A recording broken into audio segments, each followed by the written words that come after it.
नमस्कार दोस्तों, मैं Parasnath life high study IAS में आपका स्वागत है।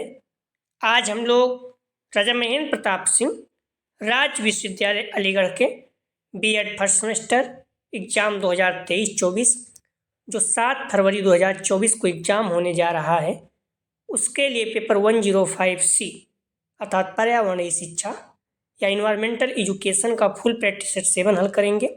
इसके टॉप 75 अति महत्वपूर्ण प्रश्न हल करेंगे। यहाँ से निश्चित रूप से एग्जाम में प्रश्नों के सेम टू सेम आने की संभावना है, इसलिए आप लोग वीडियो को पूरा देखिएगा। यह पेपर 40 अंक का होगा, 75 प्रश्न दिया रहेगा, 65 प्रश्न हल करना होगा आप लोगों को, अर्थात एक प्रश्न 0.625 अंक का होगा। समय 2 घंटे अर्थात 120 मिनट का होगा। इस पेपर में पास होने के लिए आप लोगों को कम से कम 16 अंक प्राप्त करना होगा, अर्थात 26 प्रश्न सही करना होगा। दोस्तों प्रश्नों पर आएँ, लेकिन उससे पहले प्लीज़ आप लोग वीडियो को ज़्यादा से ज़्यादा शेयर कीजिए जिससे सभी लोगों को लाभ हो सके। यदि आप लोग चैनल को सब्सक्राइब नहीं किए हैं, चैनल को सब्सक्राइब कीजिए तथा वीडियो को लाइक और शेयर ज़रूर कीजिए, इससे मोटिवेशन मिलता है। आइए देखते हैं प्रश्नों को। पेपर 105C अर्थात पर्यावरणीय शिक्षा इन्वायरमेंटल एजुकेशन का फुल प्रैक्टिस सेट 7 हल करेंगे। इसके पहले हम लोग 6 प्रैक्टिस सेट हल कर चुके हैं।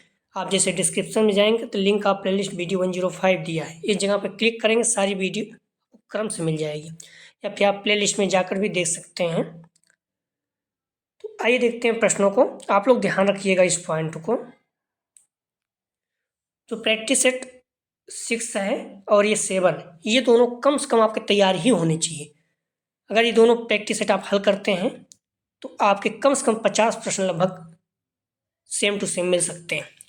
बाकी जो भी प्रैक्टिस सेट हल किया गया सारे महत्वपूर्ण हैं, आप लोग जरूर देख लीजिए टाइम जितना बचा हुआ है। तो प्लीज़ वीडियो को लाइक और शेयर कीजिए कॉलेज ग्रुप या फिर जो भी आपके फ्रेंड हैं जहाँ आप एग्ज़ाम देने जा रहे हैं वहाँ पर भी आप लोग जुड़े रहेंगे। निश्चित रूप से हम लोग 4th सेमेस्टर तक साथ साथ रहेंगे और आपको निश्चित रूप से हमेशा लाभ होगा। बाकी आप लोग देख चुके हैं, चाहे वीडियो 101 हो, 102 हो, 103, 104 हो, सभी में बहुत ज़्यादा आपको लाभ हो रहा है। तो प्लीज़ वीडियो को लाइक और शेयर कीजिए, निवेदन है आप लोगों से। आइए देखते हैं प्रश्नों को। वनों की कटाई का क्या प्रभाव होता है? ए मृदा अपरदन, बी जल आपूर्ति की विस्तृतता में कमी, सी वर्षा की मात्रा में गिरावट, डी उपयुक्त सभी। तो वनों की कटाई का क्या प्रभाव होता है? सही जवाब हो जाएगा डी, उपयुक्त सभी है। मृदा अपरदन मतलब मिट्टी भी ज़्यादा कटती है, जल पूर्ति की विस्तृतता में कमी आती है, वर्षा की मात्रा में गिरावट होती है।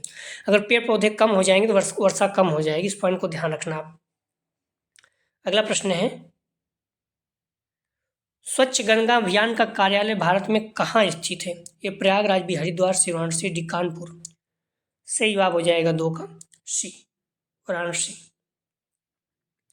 अगला प्रश्न है, सबसे बड़ा वर्षा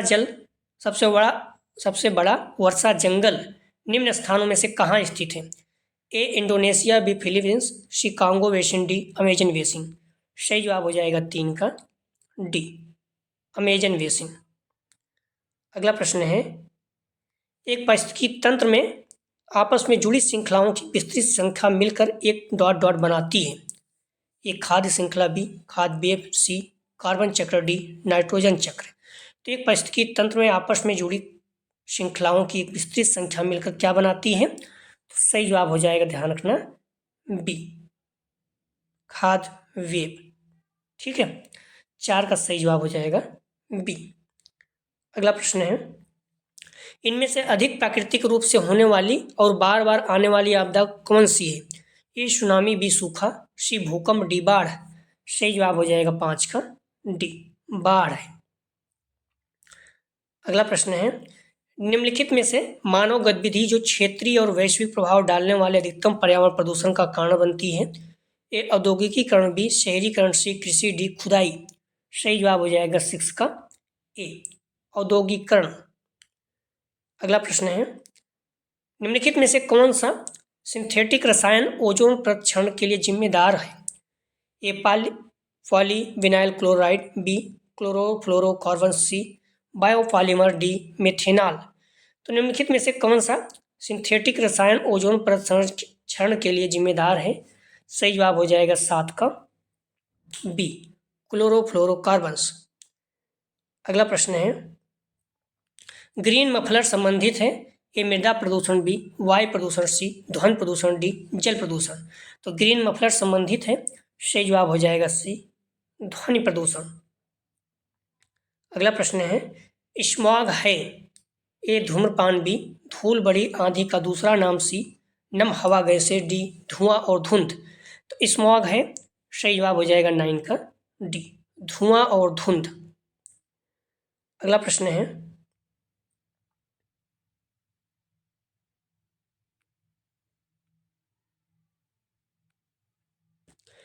उन्नीस सौ चौरासी की भोपाल त्रासदी किसके रिसाव के कारण हुई थी? A methyl isocyanate B 2,4 dichlorophenoxy acetic acid C ammonia D hydrogen cyanide. तो 1984 की भोपाल त्रासदी किसके रिसाव के कारण हुई थी? सही जवाब हो जाएगा 10 का ए, मिथाइल आइसोसाइनेट। अगला प्रश्न है, अम्लीय वर्षा उत्पन्न करने वाली मुख्य गैसें हैं। ए सल्फर डाइऑक्साइड और नाइट्रोजन डाइऑक्साइड, बी ओजोन और oxygen gas, C chlorofluorocarbon, D इनमें से कोई नहीं। सही जवाब हो जाएगा 11 का ए, सल्फर डाइऑक्साइड और नाइट्रोजन डाइऑक्साइड। अम्ल वर्षा में ध्यान रखना, अम्ल 2 प्रकार के वायु प्रदूषण से आते हैं। यह पहला SO2 अर्थात सल्फर डाइऑक्साइड, NO2, ठीक है, जिन्हें क्रमशः सल्फर डाइऑक्साइड और नाइट्रोजन डाइऑक्साइड कहते हैं। इन गैसों की जब जल वर्षा से अभिक्रिया होती है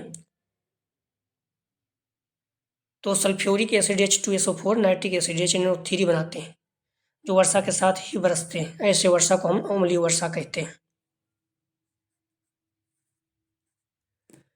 अगला प्रश्न है, पर्यावरण उन समस्त दशाओं का योग है जिसमें जीव विकास करता है। उपयुक्त परिभाषा किसकी है? सही जवाब हो जाएगा 12 का सी, एजी टांसले। एजी टांसले 1935 में द ब्रिटिश इकोलॉजिकल सोसाइटी के अध्यक्षता भाषण में पर्यावरण परिभाषा देते हुए कहा था, पर्यावरण समस्त दशाओं का योग है जिसमें जीव विकास करता है। अगला प्रश्न है, पर्यावरण शिक्षा की निम्नलिखित प्रकृति है।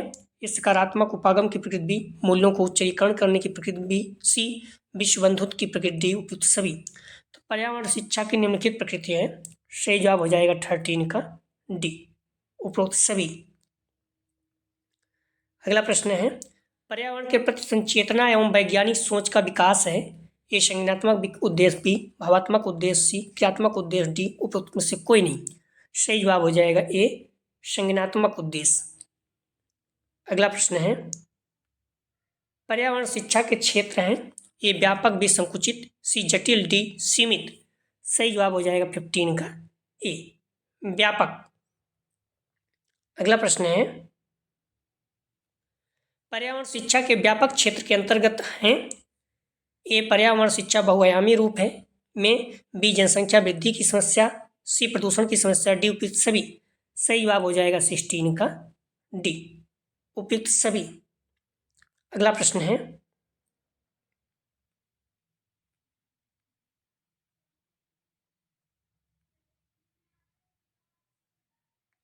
मनोगत्यात्मक क्रियात्मक उद्देश्य के अंतर्गत आते हैं। ए पर्यावरण सुरक्षा संरक्षण कार्यक्रम में भाग लेना, बी पर्यावरण खेल क्लब आदि में सहभागिता और प्रोत्साहन, सी केवल ए डी, ए और बी दोनों।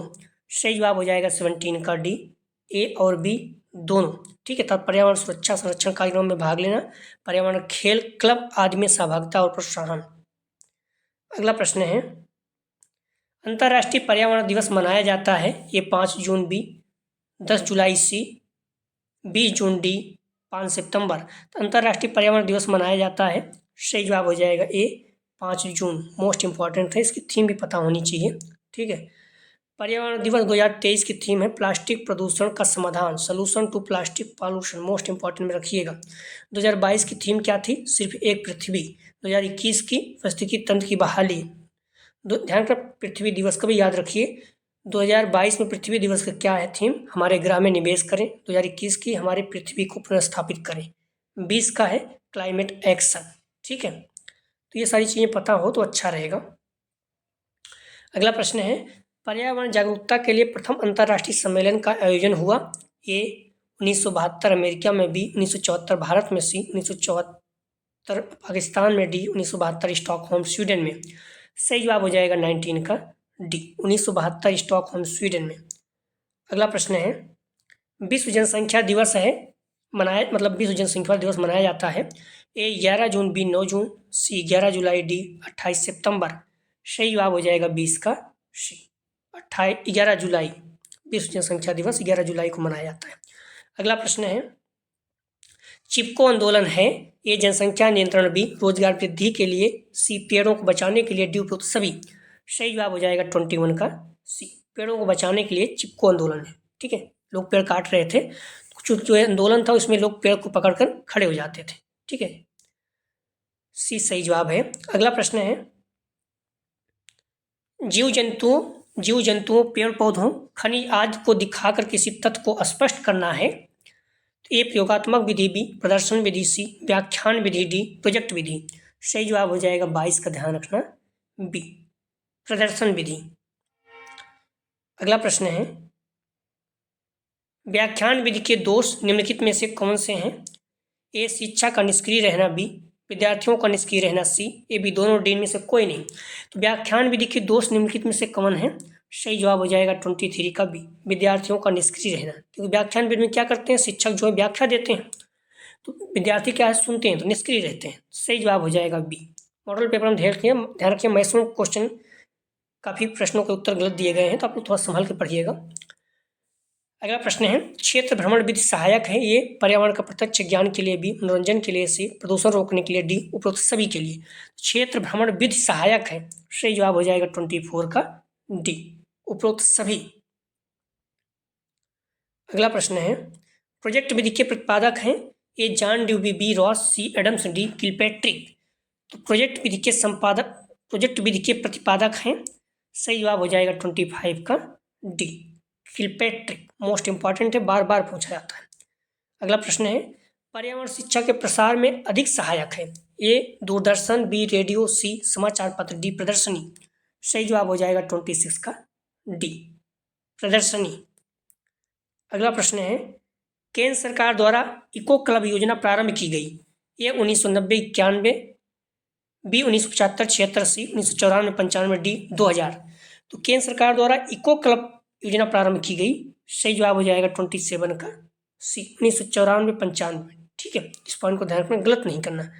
ये भी दोनों सही है, लेकिन ध्यान रखना इको क्लब की योजना जो है 1994-95 प्रारंभ हुई थी। ठीक है, लेकिन 2000 में राष्ट्रीय हरित वाहिनियों अर्थात एनजीसी द्वारा पुनर्जीवित किया गया।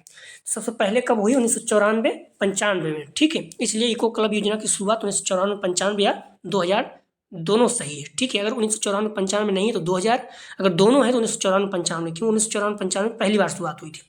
1994-95 में पर्यावरण मंत्रालय ने पर्यावरण शिक्षा जागरूकता एवं प्रशिक्षण योजना के तहत इको क्लब योजना की शुरुआत की। इस योजना का उद्देश्य स्कूली छात्रों में पर्यावरण संरक्षण के प्रति जागरूकता बढ़ाना था। अगला प्रश्न ध्यान रखना, 2000 राष्ट्रीय हरित वाहिनियाँ 2000 में इको क्लब योजना को पुनर्जीवित किया था। एनजीसी ने योजना के कार्यान्वयन और प्रक्षेपण के लिए एक राष्ट्रीय समन्वय समिति का गठन किया था। अगला प्रश्न है, दृश्य श्रव्य साधन है। ए विज्ञापन, बी चलचित्र, सी वीडियो, डी उपरोक्त सभी। सही जवाब हो जाएगा 28 का डी, उपरोक्त सभी। ध्यान रखना, दृश्य श्रव्य मतलब जो दिखाई भी दे सुनाई भी दे। तो वीडियो भी है, वीडियो आपको पता है दिखाई सुनाई दोनों देता है। चलचित्र मतलब मूवी, इसमें दिखाई सुनाई दोनों देता है। तो अब यहाँ जो दो सही हो गए, इसका मतलब विज्ञापन इसमें अगर न्यूज़पेपर में आता तो दिखाई देता है, लेकिन विज्ञापन यहाँ यूट्यूब या टीवी की बात कर रहा है, जहाँ पर दिखाई और सुनाई दोनों देता है। तो सही जवाब हो जाएगा इसका, ध्यान रखना, डी उपरोक्त सभी। अगला प्रश्न है, डिस्कवरी चैनल पर दिखाया जाता है। ए वन जीवों को, बी पेड़ पौधों जंगलों को, सी उपरोक्त दोनों, डी में से कोई नहीं। सही जवाब हो जाएगा 29 का सी, ए बी दोनों, वन जीवों को, पेड़ पौधों जंगलों को, दोनों को। अगला प्रश्न है, विद्यालय में पर्यावरण शिक्षा दी जानी चाहिए। ये प्राथमिक स्तर पर, बी माध्यमिक स्तर पर, सी उच्चतर स्तर पर, डी उपरोक्त सभी। तो विद्यालय में पर्यावरण शिक्षा दी जानी चाहिए। सही जवाब हो जाएगा 30 का डी, उपरोक्त सभी। अगला प्रश्न है, पर्यावरण जागरूकता के लिए सबसे अधिक महत्वपूर्ण भूमिका किसकी हो सकती है। ये डॉक्टर की, बी शिक्षक की, सी मजदूर की, डी व्यापारी की। तो पर्यावरण जागरूकता के लिए सबसे अधिक महत्वपूर्ण भूमिका किसकी हो सकती है। सही जवाब हो जाएगा बी शिक्षक की। अगला प्रश्न है कि शिक्षक की बात भी बहुत बच्चे मानते हैं। अगला प्रश्न है पारिस्थितिकी शब्द का सर्वप्रथम प्रयोग, अर्थात पारिस्थितिकी शब्द का प्रयोग सर्वप्रथम किसने किया था? ए अर्नेस्ट हाइकल, बी रॉस, सी एडम्स, डी क्लार्क। तो पारिस्थितिकी शब्द का प्रयोग सर्वप्रथम किसने किया था? सही जवाब हो जाएगा ए अर्नेस्ट हाइकल। अगला प्रश्न है इकोलॉजी, अर्थात पारिस्थितिकी शब्द इकोलॉजी शब्द का प्रयोग 1866 में जर्मन वैज्ञानिक अर्नेस्ट हाइकल ने अपनी पुस्तक जनरल मॉर्फोलॉजी डेयर ऑर्गेनिज्म में किया था। अगला प्रश्न है पारिस्थितिकी का अर्थ है ये जंगलों की जलवायु से भी, जंतुओं के भोजन से सी, जीव जंतुओं के निवास स्थान संबंधी दशाओं से डी, उपरोक्त में से कोई नहीं। तो पारिस्थितिकी का अर्थ है, सही जवाब हो जाएगा 33 का ध्यान रखना सी, जीव जंतुओं के निवास स्थान संबंधी दशाओं से। अगला प्रश्न है पारितंत्र का सर्वप्रथम प्रयोग किसने किया? ए गलार्ड, B A G Tansley, C Odum, D गैथावन। तो पारितंत्र का सर्वप्रथम प्रयोग किसने किया? सही जवाब हो जाएगा 34 का बी, एजी टांसले। पारितंत्र इकोसिस्टम शब्द सर्वप्रथम एजी टांसले ने किया था, इस पॉइंट को ध्यान रखना आप लोग। पारितंत्र के मुख्य घटक हैं ए ऊर्जा स्रोत उत्पादक, बी उपभोक्ता अपघटक, सी उपरोक्त दोनों, डी में से कोई नहीं। पारितंत्र के मुख्य घटक हैं, सही जवाब हो जाएगा 35 का सी, उपरोक्त दोनों। अगला प्रश्न है हरे पौधे हैं, ए उत्पादक, बी उपभोक्ता, सी अपघटक, डी उपरोक्त में से कोई नहीं। सही जवाब हो जाएगा 36 का ए, उत्पादक। अगला प्रश्न है उत्पादकों का दूसरा नाम है ए प्रकाशपोषी, बी स्वपोषी, डी सी ए बी दोनों, डी में से कोई नहीं। तो उत्पादकों का दूसरा नाम है, सही जवाब हो जाएगा 37 का सी, उपरोक्त दोनों, प्रकाशपोषी और स्वपोषी दोनों हैं। स्वपोषी पोषण के प्रकार क्या हैं? प्रकाश संश्लेषी, रसायन संश्लेषी। ठीक है, प्रकाश संश्लेषी ऐसे जीव जो प्रकाश संश्लेषण की क्रिया द्वारा अपना भोजन बनाते हैं, ऐसे जीव को प्रकाश संश्लेषी कहा जाता है। रसायन संश्लेषी ऐसे जीव जो रासायनिक ऊर्जा से अपना भोजन बनाते हैं, उन्हें हम रसायन संश्लेषी कहते हैं। अगला प्रश्न है प्रथम श्रेणी के उपभोक्ता हैं ये बकरी, गाय, हिरण, ऊंट, बी मेढक, छिपकली, सी शेर, चीता, डी उपरोक्त में से कोई नहीं। सही जवाब हो जाएगा 38 का ए, बकरी, गाय, हिरण, ऊंट। अगला प्रश्न है C.E. एल्टन ने पारिस्थितिकी पिरामिड की सरल कल्पना प्रस्तुत की, ए 1917, बी 1927, सी 1930, डी 1932। सही जवाब हो जाएगा 39 का बी, 1927 में। अगला प्रश्न है ध्यान रखना पारिस्थितिकी के पिरामिड 1927 में चार्ल्स एल्टन एवं अंग्रेजी प्राणी विज्ञानी और पशु पारिस्थितिकीविद द्वारा विकसित किए गए थे। उन्हें एल्टिनियन पिरामिड भी कहा जाता है। इस पॉइंट को थोड़ा सा ध्यान रखना, बहुत इंपॉर्टेंट नहीं है, सन याद रहे तो अच्छा रहेगा। अगला प्रश्न है मानव द्वारा शिकार करने से भोजन श्रृंखला पर क्या प्रभाव पड़ता है? ए शाकाहारी जंतुओं की संख्या बढ़ जाती है, बी शाकाहारी जंतुओं की संख्या घट जाती है, सी हरे भरे जंगल नष्ट हो जाते हैं, डी ए और सी सही है। तो मानव द्वारा शिकार करने से भोजन श्रृंखला पर क्या प्रभाव पड़ता है? तो आप लोग पहले बताइए, मानव अगर शिकार करेगा तो किसका करेगा? शाकाहारी, ज़्यादातर शाकाहारियों को ही करेगा। अगर शाकाहारी जंतुओं का शिकार करेगा, शाकाहारी जंतु क्या हो जाएंगे? घट जाएंगे। ठीक है, तो अगर शाकाहारी जंतुओं की संख्या घट जाती है तो सही जवाब हो जाएगा इसका 40 का बी। ठीक है, अगर आप लोग सोच रहे होंगे सिर्फ मांसाहारी करेगा, ठीक है, मांसाहारी करेगा शाकाहारी जंतुओं की संख्या बढ़ जाएगी, उसमें पेड़ पौधे भी नष्ट भी हो जाएंगे। लेकिन मानव जो है किसका शिकार करेगा? आप खुद सोचिए, नहीं तुम शेर का शिकार थोड़ी करने जाएगा, ज़्यादातर जो उसके खाने पीने की चीज़ें हैं। ठीक है, तो सही जवाब हो जाएगा 40 का बी। अगला प्रश्न है पारिस्थितिकी पिरामिड के प्रकार हैं, ए जीव संख्या का पिरामिड, बी जीव भार का पिरामिड, सी ऊर्जा का पिरामिड, डी उपरोक्त सभी। तो पारिस्थितिकी पिरामिड के प्रकार हैं, सही जवाब हो जाएगा 41 का डी, सभी। जीव संख्या, जीव भार और ऊर्जा तीनों पिरामिड होते हैं। अगला प्रश्न है वायुमंडल के भाग हैं, ए क्षोभ मंडल, समताप मंडल, बी मध्यमंडल, बहिर्मंडल, सी ए बी दोनों, डी उपरोक्त में से कोई नहीं। तो वायुमंडल के भाग हैं, सही जवाब हो जाएगा 42 का सी, ए बी दोनों, क्षोभ मंडल, समताप मंडल, मध्यमंडल और बहिर्मंडल सभी। अगला प्रश्न है, सबसे अधिक ऊंचाई पर कौन सा वायुमंडल है? ए क्षोभ मंडल, बी संताप मंडल, सी मध्यमंडल, डी बहिर्मंडल। सही जवाब हो जाएगा 43 का, ध्यान रखना डी बहिर्मंडल। अगला प्रश्न है, जल प्रदूषण से फैलने वाले रोग हैं। ए टाइफाइड, बी श्वास संबंधी रोग, सी जुखाम खांसी, डी उपरोक्त में से कोई नहीं। तो जल प्रदूषण से फैलने वाले रोग हैं, सही जवाब हो जाएगा 44 का, ध्यान रखना ए टाइफाइड। अगला प्रश्न है, ध्वनि प्रदूषण का कारण नहीं है। ए फैक्ट्री, बी यातायात के साधन, सी नदियां, डी मनोरंजन के साधन। सही जवाब हो जाएगा 45 का, सी नदियां। ध्वनि प्रदूषण के साधन नहीं है, कारण नहीं है, बाकी फैक्ट्री, यातायात के साधन, मनोरंजन सभी हैं। मान लीजिए डांस वगैरह कर रहे हैं रेडियो लाउड स्पीकर चला के, तो सभी मनोरंजन के साधन तो हैं, लेकिन ध्वनि प्रदूषण है। सी इसका सही जवाब हो जाएगा। अगला प्रश्न है,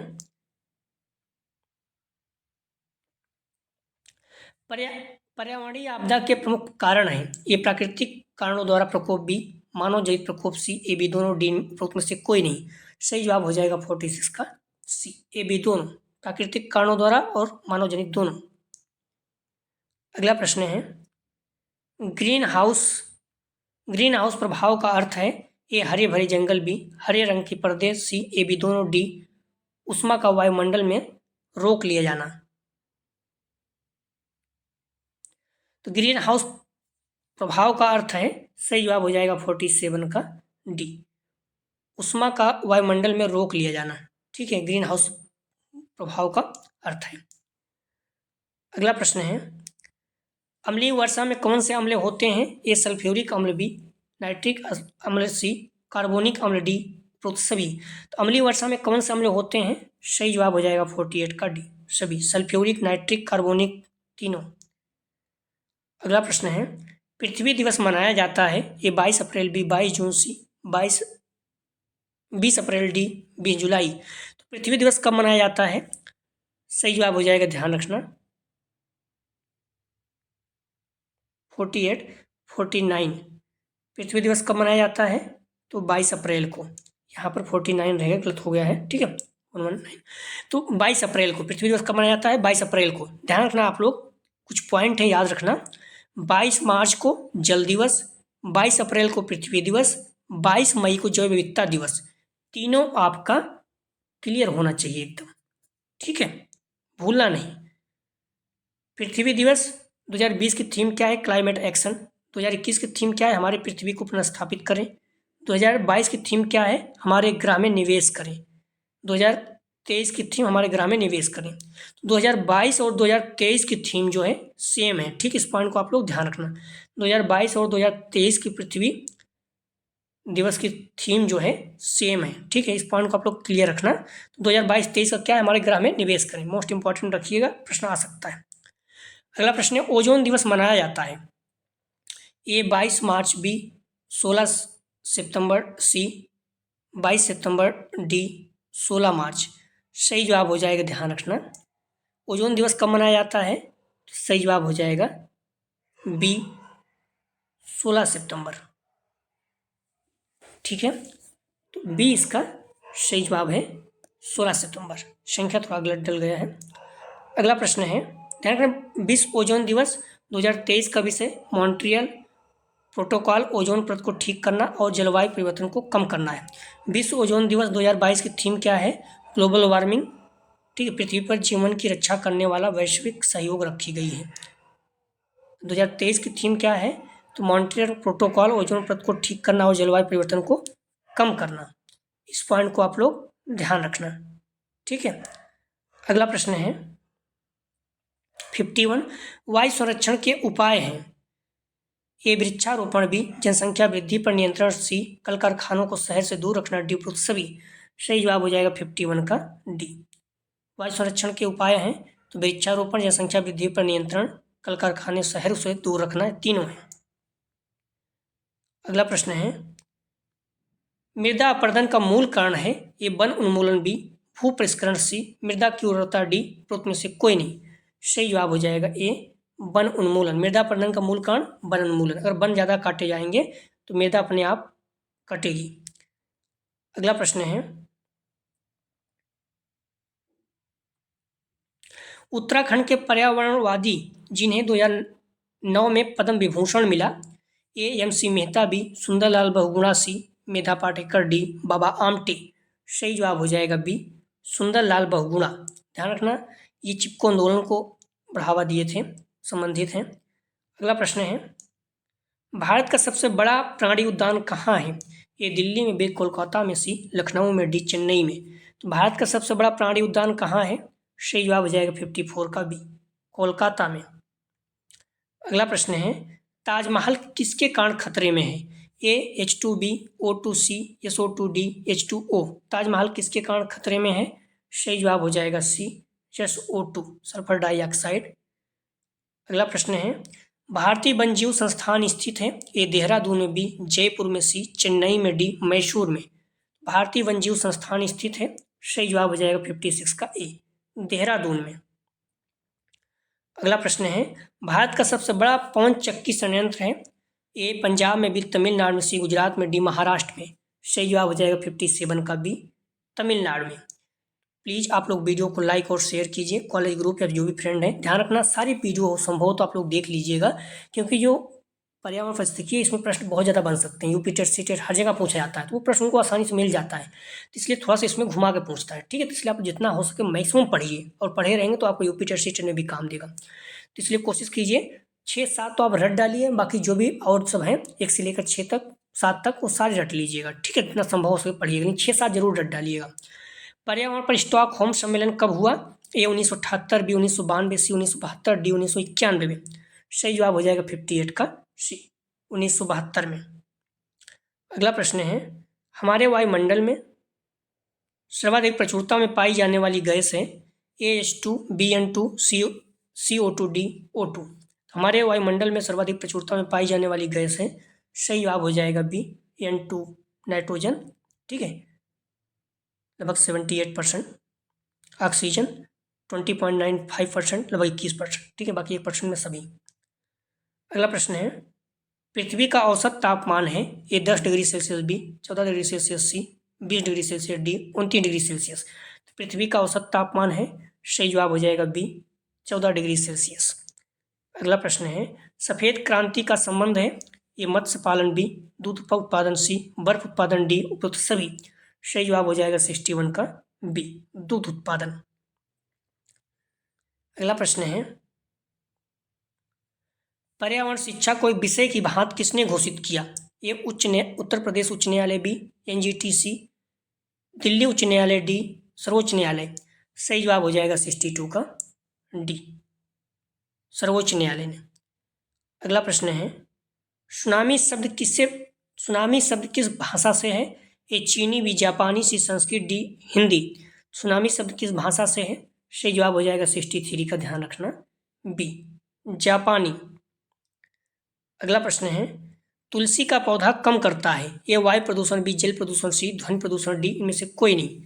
सही जवाब हो जाएगा, ध्यान रखना, तुलसी का पौधा कम करता है तो वायु प्रदूषण को। तुलसी में बहुत ज़्यादा ऑक्सीजन उत्पन्न होता है, इसलिए लोग घर में लगाते हैं, ठीक है। तो आप लोग ध्यान रखना, आंगन में या कहीं भी लगाते हैं तो उससे बहुत फायदा होता है, शुद्ध वायु करता है। सही जवाब हो जाएगा 64 का ए। अगला प्रश्न है, अफ्रीका के घास क्षेत्र कहे जाते हैं? ए लैनोज, बी पेरीज, सी स्टेपीज, डी सवाना। सही जवाब हो जाएगा 65 का डी, सवाना। अगला प्रश्न है, ध्यान रखना, पंपास अर्जेंटीना, पेरीज अमेरिका, वेल्ड दक्षिण अफ्रीका, डाउन्स ऑस्ट्रेलिया। सवाना नामक घास का मैदान विश्व के उत्तरी अफ्रीका और ऑस्ट्रेलिया में पाया जाता है। इस पॉइंट को ध्यान रखना, महत्वपूर्ण पूछा जाता है। अगला प्रश्न है, पर्यावरण शिक्षा अध्ययन के लिए कौन सी शिक्षा विधि उपयुक्त है? ये व्याख्यान विधि, वार्तालाप विधि, सी कहानी कथन विधि, गतिविधि आधारित विधि। तो पर्यावरण शिक्षा अध्ययन के लिए कौन सी विधि उपयुक्त है? सही जवाब हो जाएगा 66 का डी, गतिविधि आधारित विधि, ठीक है, डी सही जवाब है। अगला प्रश्न है, पर्यावरण चेतना संबंधित है? ए संज्ञानात्मक पहलू, बी भावात्मक पहलू, सी क्रियात्मक पहलू, डी इनमें से कोई नहीं।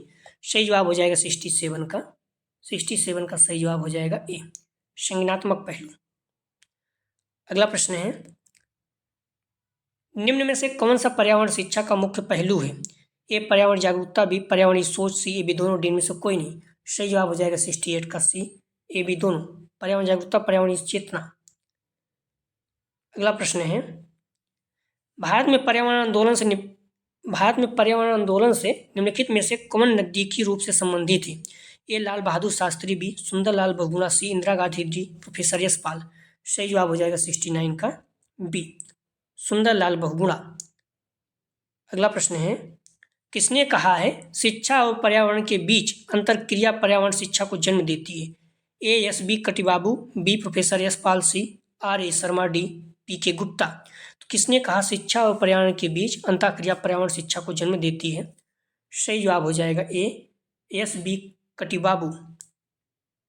अगला प्रश्न है, निम्नलिखित में से कौन सा सही कालक्रम है? ए जंगल बचाओ आंदोलन, बी नर्मदा बचाओ आंदोलन, सी एप्को आंदोलन, डी चिपको आंदोलन। तो ध्यान रखना इसका सही जवाब हो जाएगा 71 का सी। ठीक है, सबसे पहले चिपको आंदोलन, उसके बाद जंगल बचाओ आंदोलन, उसके बाद इफ्को आंदोलन, उसके बाद नर्मदा बचाओ आंदोलन सबसे लास्ट में है।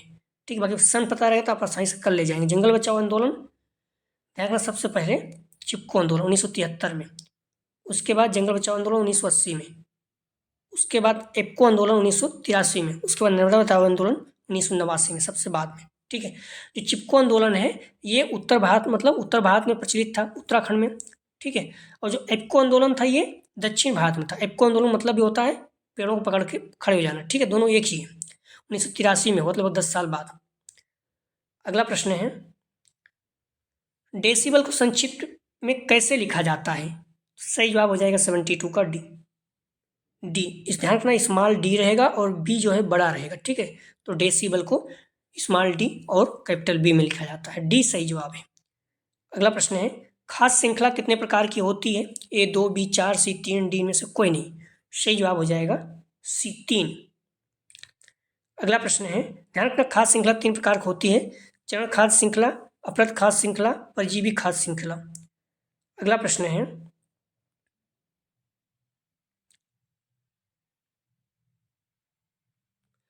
परिस्थितिकी पिरामिड कितने प्रकार के होते हैं? ए 3, बी 4, सी 5, डी 2। तो परिस्थितिकी पिरामिड कितने प्रकार के होते हैं?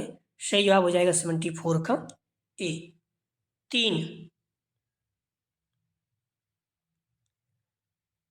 अगला प्रश्न है, CLE का पूरा नाम क्या है? ए सीखने और शिक्षा हेतु कक्षा, बी पर्यावरण सीखने की कक्षा, डी सी पर्यावरण शिक्षा केंद्र, डी अधिगम और शिक्षा का केंद्र।